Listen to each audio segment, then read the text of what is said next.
Welcome to this new how-to. In this how-to, we're gonna schedule a flight using simbrief.com and then program it in our aircraft, which is a Cessna 172, and we're using Flight Simulator 2020 on the Xbox. And that last piece, that's I would say kind of critical, because we're also going to use the Xbox controller to schedule the flight, which is of course different compared to when you're using a PC with a mouse and a keyboard. Keep in mind that for the Xbox, there's still possibility to, let's say, connect certain peripherals to it. But hey, we're going to do it the hard way using the Xbox controller. As you can see, I already programmed the flight, right? So I set the departure, in this case, from Texel Airport to Rotterdam De Hague Airport. And then this is the alternate airport. The date and flight are automatically populated, right? If you want to change it, for example, I want to change it to Amsterdam. You can type it, and then it will automatically figure out which airport it is, and then configure the flight. Okay, so Rotterdam, you can see that the alternate airport is different, right? The alternate airport is only used, for example, when, in this case, Rotterdam Airport is closed, we're being redirected to Lima Foxtrot Papa Golf, which I think is in France somewhere.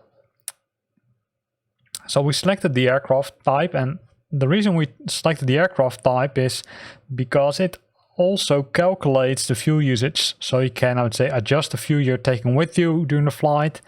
That's easy, right? So you don't take too much fuel, because eventually that's then better for the environment, because your aircraft is a little bit lighter and you don't have to, I would say, go full throttle using full flight. It's especially during the, I would say, takeoff / departure, what's being influenced, but of course also when you're flying, I would say, the trip and descending. Although for descending it's a little bit different, it probably doesn't make so much sense, the fuel factor. Then you've got the climb profile, which is in this case set to normal, and you can see you can't switch to a different one. You can set the cruise profile. So the cruise profile is the RPMs you want to, I would say, use during the cruise part of the flight. So in this case, it's set to 2200 RPMs, which means that the RPMs need to be maximum at 2200 when you're in the cruise profile. The descent profile is the same, and the fuel factor is P00. Registration and the VIN number 172. You can change that if you want, and the ATC call sign. Optional entries, right? You don't need to specify them. So in this case, it's set to departure runway 04, arrival runway 06. Of course, you need to adjust that based on the, I would say, flight plan which you're submitting to the ATC. And then it will, I would say, you simply need to adjust it. Then you've got the taxi out and taxi in. This is the fuel it approximately takes during the taxi. And then you've got the extra fuel, if you plan to take extra fuel, and the altitude. The altitude will be automatically figured out, I would say, when we're planning the flight. But you can also hard code it. For example, you can set it to 5,000 feet. Passengers. This will also have an influence on the fuel usage, right? If you take more passengers, it will cost you more fuel. And the same thing is for the cargo.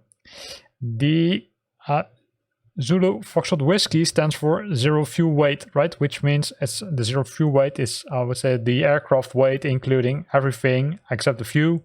That's being calculated. And then you've got, I would say, in this case, the captain name, right? My name and the pilot ID.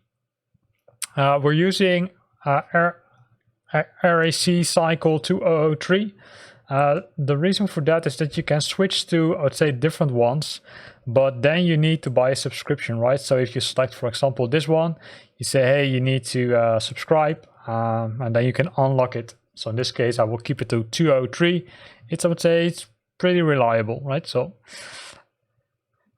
once you've done that, you can click on suggested routes or analyze routes. In some cases, it doesn't work, as currently is the case. Come on. Let me In that case, retype the flight, or retype the departing airport and the destination airport.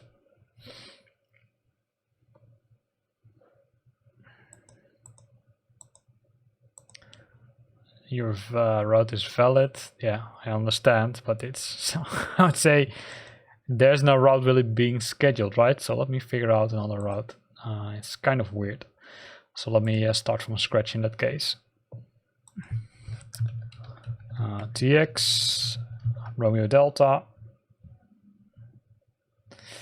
Then we wait until it has loaded the flight. And then we can select the airplane, and you can see it's a pretty long list, right? So in our case, we're using the Cessna 172, but you can, it's better to select the aircraft which you're really starting to use.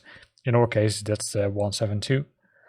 Then we've coming here, but it doesn't load any beacons, which normally is the case. So let me figure out why it doesn't do it. So let me do a tricky thing here. Let's set the other airport as destination.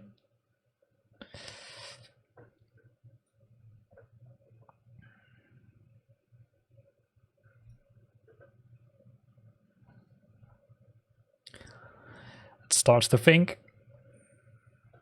And in this case, it also didn't load any plans. Why didn't it do it? That's not good.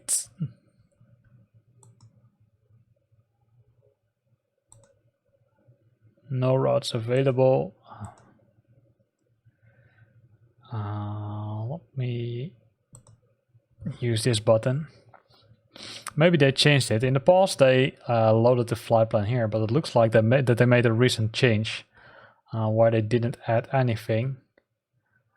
Or in worst case, it can't find a flight plan at all.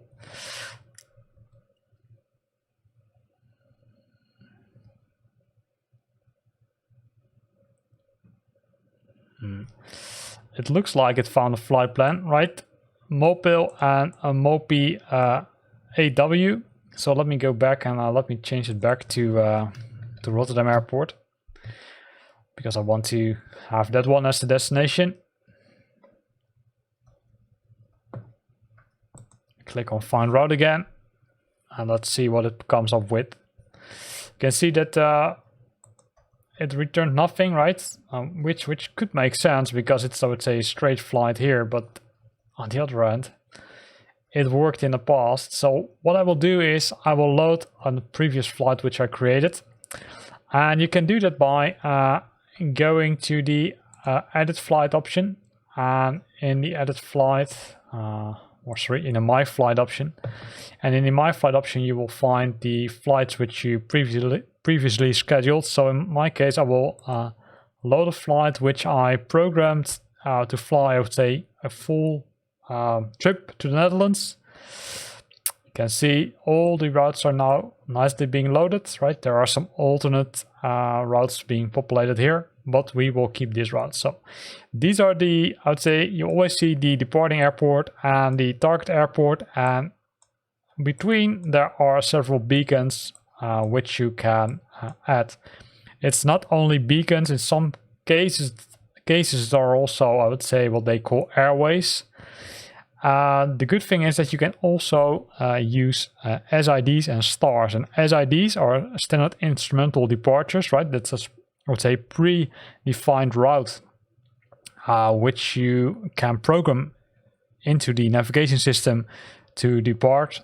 And you also have the standard terminal approach routes, which you can use to, let's say, approach a runway, right? So that's also a predefined route. So in some cases you can press that option, right? For example, we've got the find SID and star here. Then we'll try to find the SID and stars which you can use during your flight. The altitude has been set to 8,000 feet. So you can analyze the route, and then it will say, okay, hey, this is the distance. So all fine for me. There's no weather available, right? So in some cases you need to pay for certain functionality, but for now this is okay. So next step we're going to do is we're going to switch to Flight Simulator. And as you can see, Flight Simulator is here. So let's go to the flight sim itself.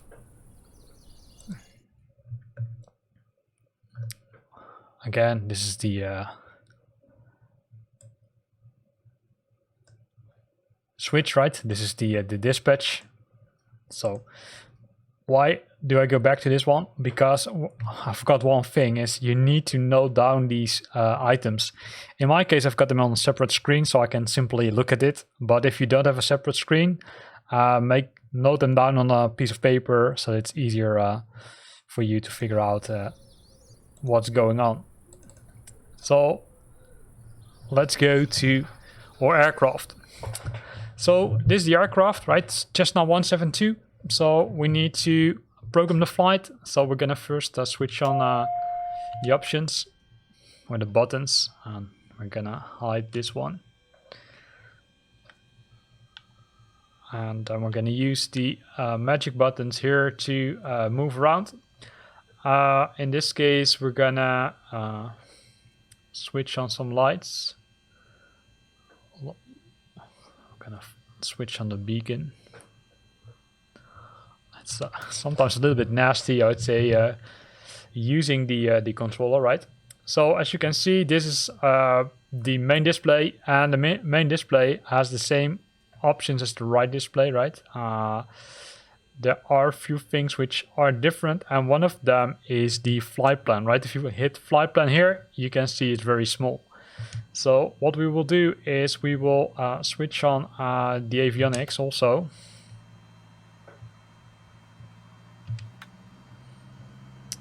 And then you will see that the second screen is also loaded. And the nice thing about that is that the second screen contains a map. So you can see, hey, we're currently located at Echo Hotel Tango X-Ray.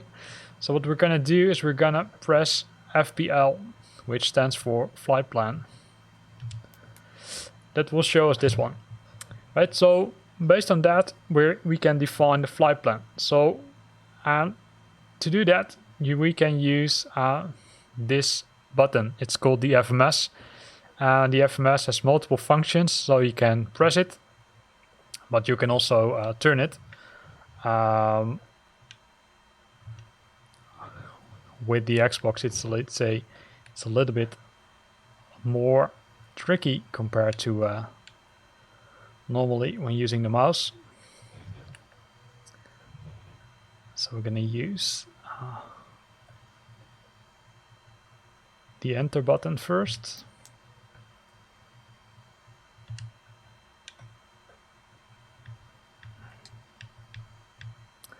And then we're here.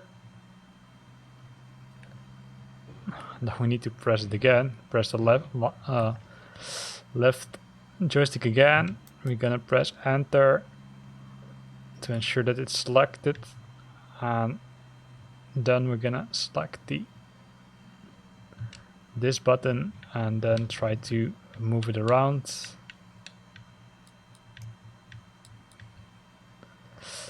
Yes, so as you can see, it changes the letters, although it might be a little bit difficult to see.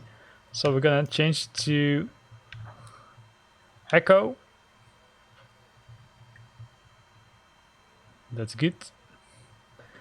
Now the tricky thing is that you need to release the button, and then you need to select the large knob,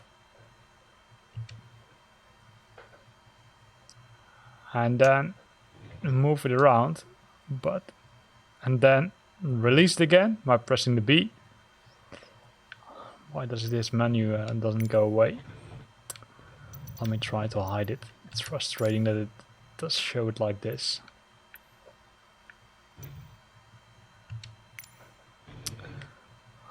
So here we go.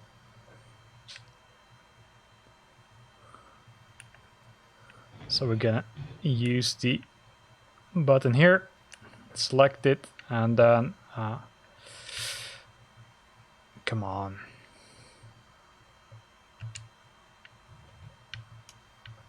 and then use the right joystick to move it back, right? So the right joystick can be used to either turn the knob left or right. The B is to release it again. Then you need to select the button which you want to use. In this case, this one.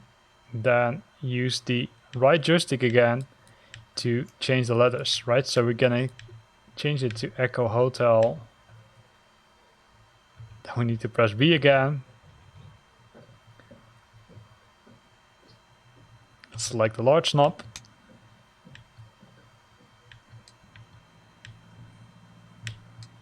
Move it again, press B.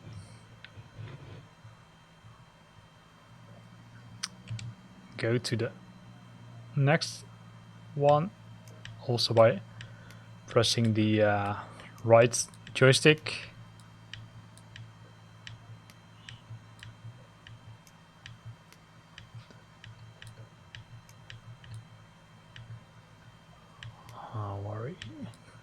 RS T, B again, A again, moving a few positions because we need to change the A from Echo to an X from X-ray.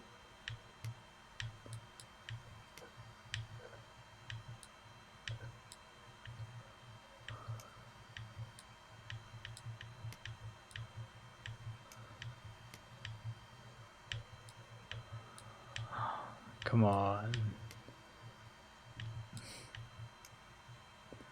And you see, it directly recognizes it. So it says, hey, it's Cessna Airport, the bearing is 117, the distance is 0.2 miles, which is correct, and then shows the long and latitude and the location. So now we're happy with it. We're pressing enter. Then you've got the option to select the runway. In some cases you can define it, but in other ways you can't define anyone or anything. If you can change it, you can change it by using the left or the small knob. So in this case, let's select the runway 3, right?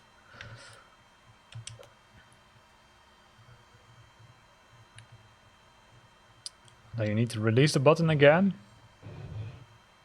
and then press, come on, enter, and that will select it. Press enter again, and now it has defined, or origin is Cessna Airport runway 03. Well, as you saw, right, it was a huge challenge, right? So moving around all those things. So yeah, I would say this is really, a hard part if you want to program it manually. There are of course other options, like for example program it or using the mouse, or even using a world map, right? Using a world map you can also define the flight if you want. So now we need to move to the second part.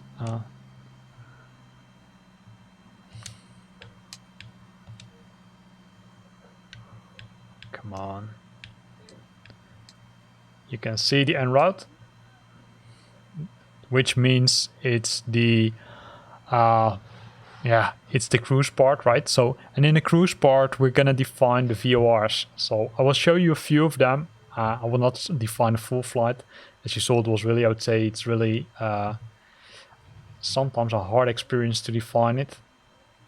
So we're gonna press enter here, if I'm correct. No. Then we're gonna use the knob.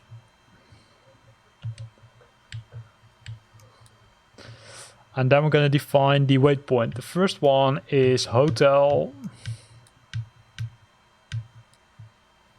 Then we need to press B again. Go to the large knob. Press it again. Move it to the right. Not too much. Press B again. Select the small knob. Define the next letter.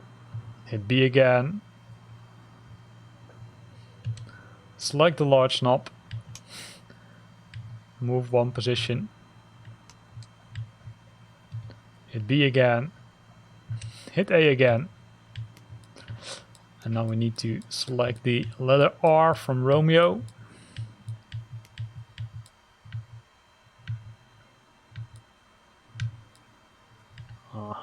Too far. Okay.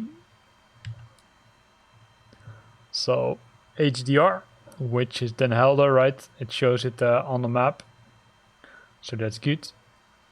I'm gonna press B again, and once we're happy with it, we just press enter, and now it defined Den Helder as the next waypoint.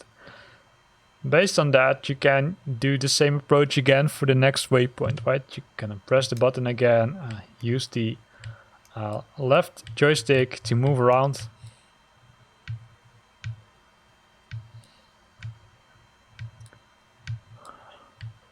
Change it to, in this case,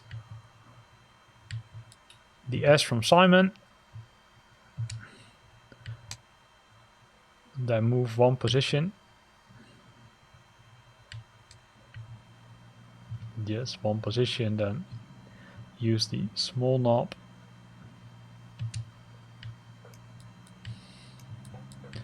And then go to the next letter, which is the P from Papa.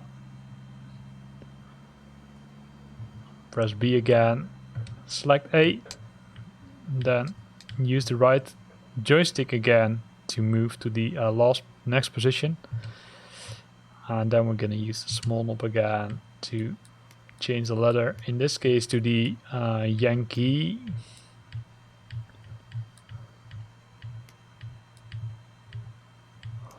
We're almost there.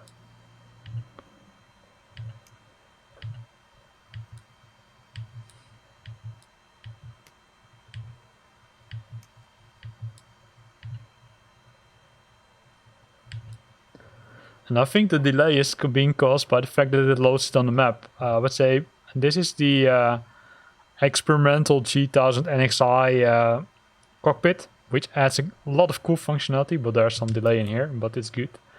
So in this case, you will see that it found multiple waypoints with the same name. So in this case, it found one in the Netherlands and two in Alaska, and it also shows the type, right? It's either VOR and the B in this case. So we'll select the top one, and then it has added it to the list.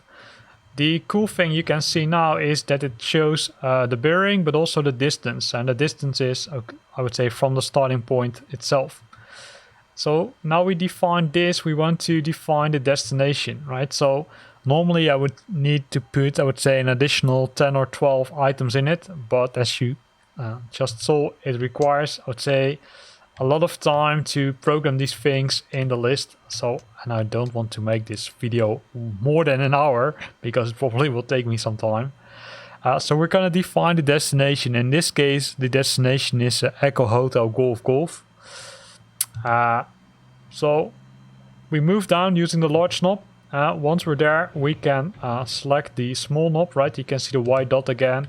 So we're gonna move the cursor and then find the Echo Hotel.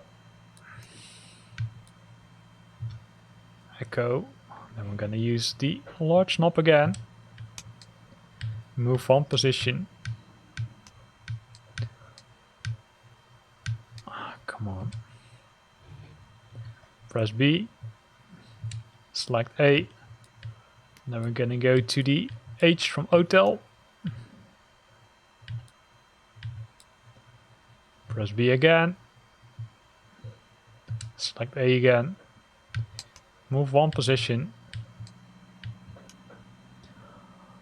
Then we're gonna add golf. Whoa.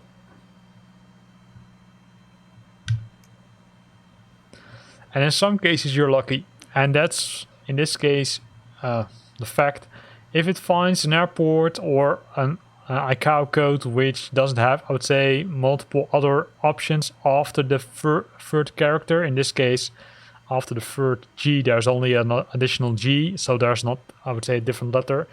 It could still be that there is a different letter, but it will come, or it will populate it with, I would say, the first letter available on position 4, and that's, in this case, we're lucky, it's the G from golf, which is exactly the airport which we need, right? So we're gonna press enter again. Then it will ask us for the runway, so we can use the small knob to change it. Let's change it to runway 1, fine for me. And then hit enter, and then hit enter again, and then we're ready. So this is the flight we programmed. So we used the FPL button, which is shown here. There's also another option, which I would like to show to you. So let me go in front of it, because then you can hopefully see it a little bit better. I was almost gonna say, but probably it's not the case. Let me see here. Maybe this is... let me show it on the left screen. Yeah, on the left screen is better. So there's also an option, and that's called the Direct To option. The Direct To option, as the name already says, allows you to select the flight direct from the position where you are currently to the other position. So what you can do is, for example, you're flying VFR, and based on that you want to decide to fly, for example, to Texel Airport. You can simply hit the Direct To option, you populate the waypoint in this case, and then it will directly set up the flight for you. So if I would enter, now we need to move to the different zoom options again. If I enter D, it will start blinking here, and then I can use the FMS, which is the same one as the one on the left, to start searching for something, right? So I can change it to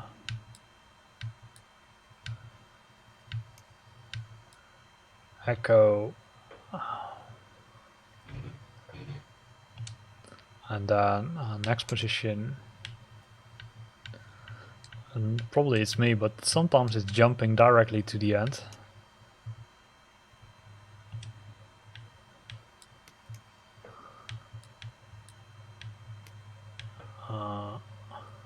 No. Echo Hotel.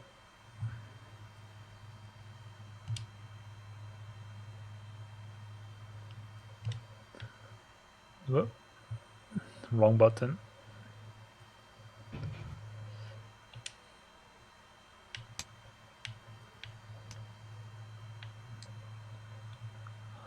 In this case, what we're gonna do is we're gonna program it to fly to Rotterdam The Hague Airport.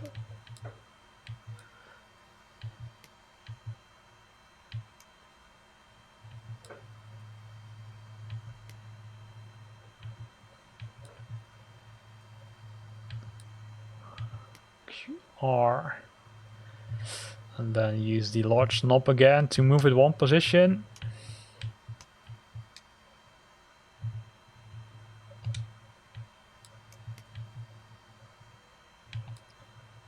D, yes, that's what we want. Press the D again, or the B again, sorry, and then hit enter. Then you will see it starts blinking activate.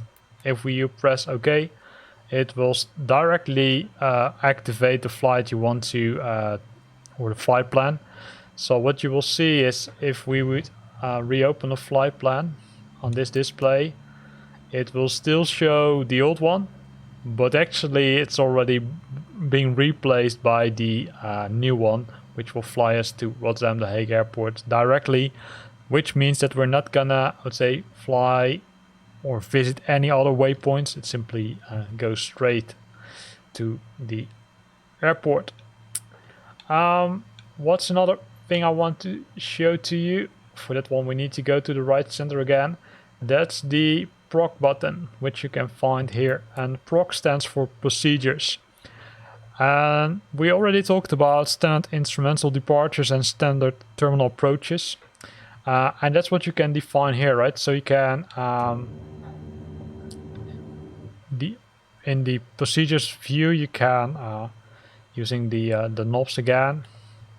Oh, still need to get used to the control or how to control the options using the joystick. So here you can, for example, select an approach or select an arrival or select a departure, right? So in most cases, a select approach is the correct way. So we're gonna, come on.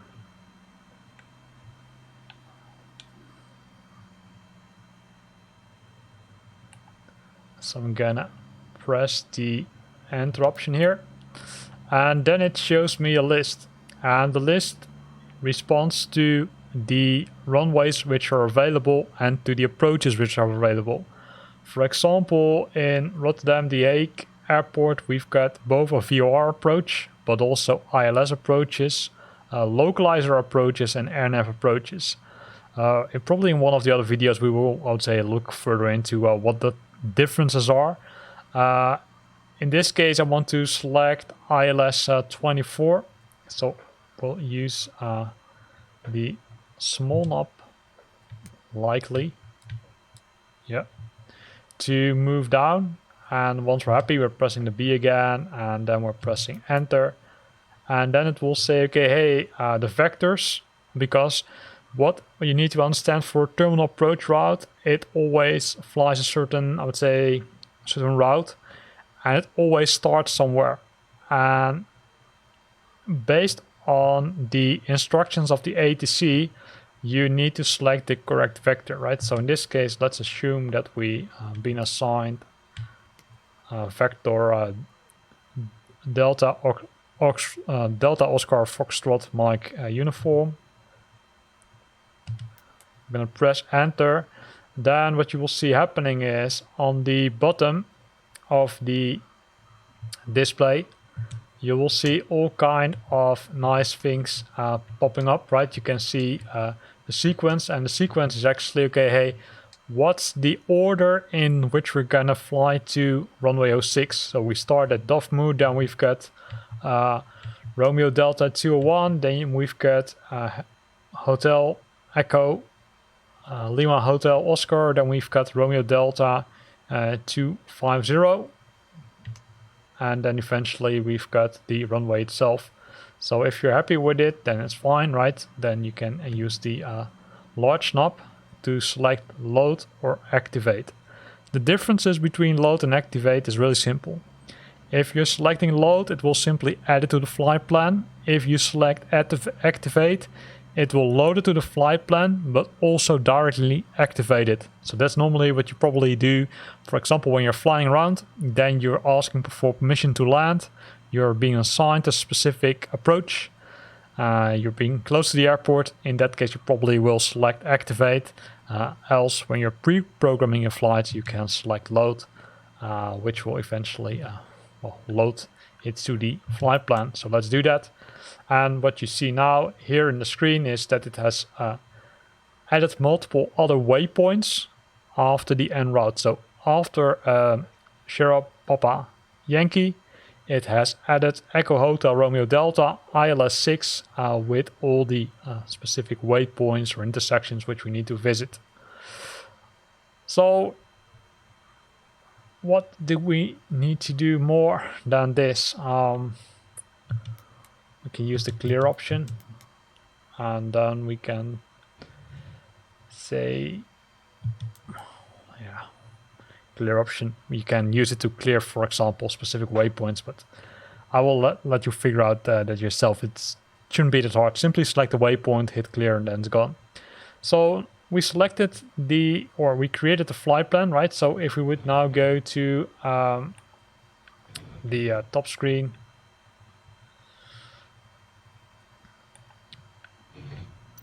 and select the VFR map, if it's there. Come on, VFR map. Then normally it would show us the route. I must say that I've seen weird things happening here. Sometimes it loads it correctly, sometimes it takes some time before it loads it. As you can see, within the aircraft, it has already, I would say, defined the flight plan, right? So let's, in this case, let's close it because it doesn't show it. Normally, when you're, for example, loaded using the world map, it will do it. The good thing is that you can always use the buttons here, right, to move around.